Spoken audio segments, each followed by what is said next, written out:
Magandang gabi. How are you today? Kumusta? Nakita mo ba ngayon si Crush? Kung hindi, isipin mo na lang yung future mo. Wag na siya. Isipin mo, ikaw ang susunod na magiging Mark Zuckerberg. Dahil ikaw ang makakaisip ngayon ng $1 million app. Without further ado, let's get right to our presentation.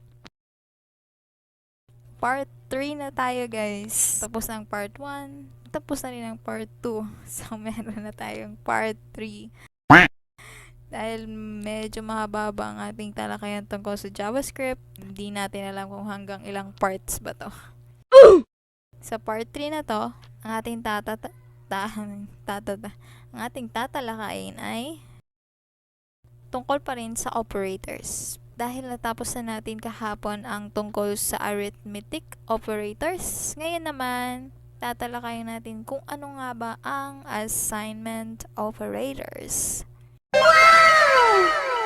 Ang assignment operators, hindi po yun yung assignment sa school na tinitake home natin. Hindi po yun. Oh! Okay, next joke. Okay, assignment means, halimbawa, ito. Ang equal sign ay ginagamit sa pag-assign ng value para sa isang variable. So, example, x is equals to y. Ang ibig sabihin nun ay ang x natin ay binibigyan natin ng value na y. Nice. Sunod ay plus equals operator. Ang paggamit sa kanya ay parang ganito. Ang ating example dito ay may x plus equals y. Ang value niya ay x equals to x plus y.